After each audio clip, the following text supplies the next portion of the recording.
Nananatiling leader ng 20th Congress, sina Senate President Chis Escudero at House Speaker Martin Romualdez. Yan po ay matapos silang makakuha ng suporta mula sa supermajority ng kani-kanilang kapulungan. Saksi, si Mav Gonzalez. We should move on. We should move forward, and we must continue to do our job. For the sake of our people, it is time we trade the colors of our campaigns for the colors of our country. Matapos makuha ang suporta ng supermajority ng Senado, si Senador Chis Escudero pa rin ang Senate President sa pagsisimula ng first regular session ng 20th Congress. 19 ang bumoto pabor kay Escudero, habang 5 naman ang bumoto pabor kay Senador Tito Soto.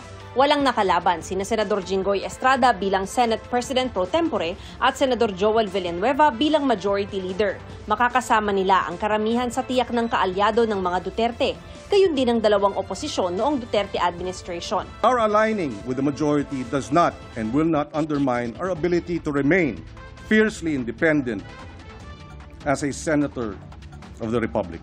Otomatikong minority leader si Soto at minority ang mga bumoto para sa kanya. I can take the oath by merely saying that I will perform the duty of a minority leader.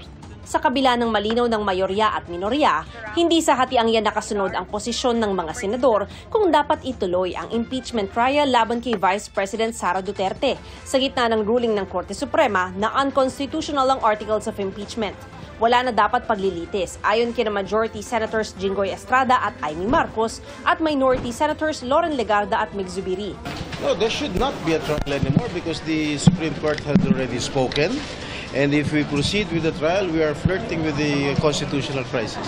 Galangin natin ang Korte Suprema at isang tabi ang politika. Total politika naman talaga ang impeachment.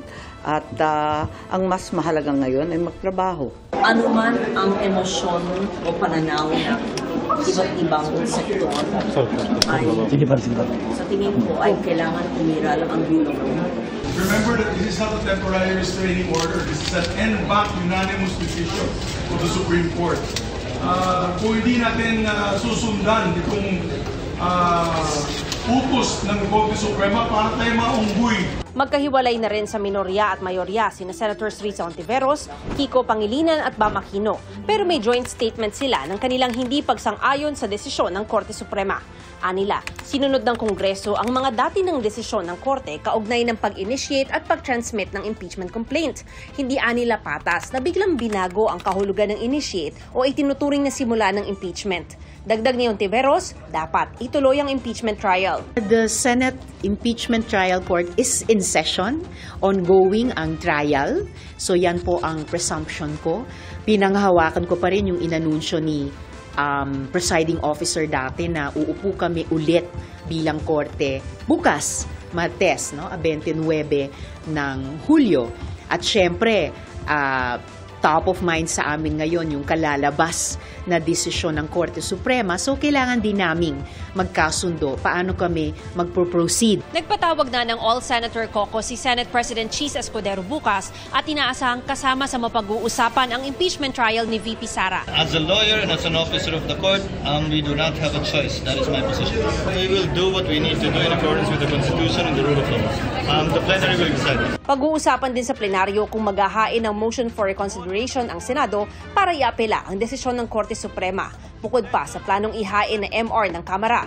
Sa Kamara, si Leyte 1st District Representative Martin Romualdez pa rin ang House Speaker.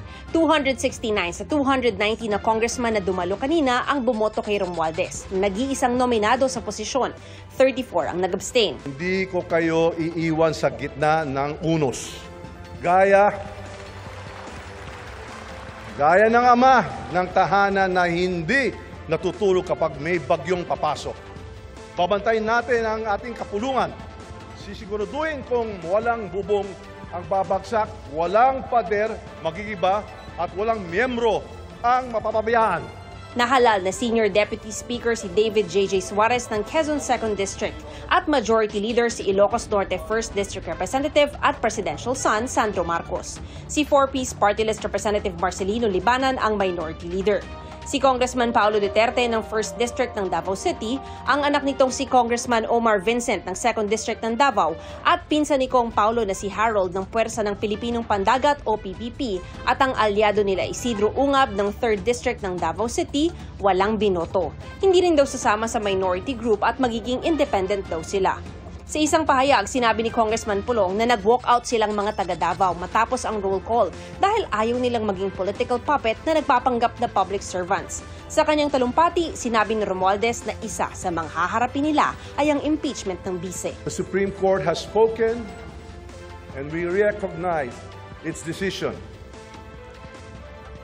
But let it never be said that the House of the People bowed in silence. Para sa GMA Integrated News, ako si Mav Gonzalez, ang inyong saksi. Mga kapuso, maging una sa saksi. Mag-subscribe sa GMA Integrated News sa YouTube para sa iba't ibang balita.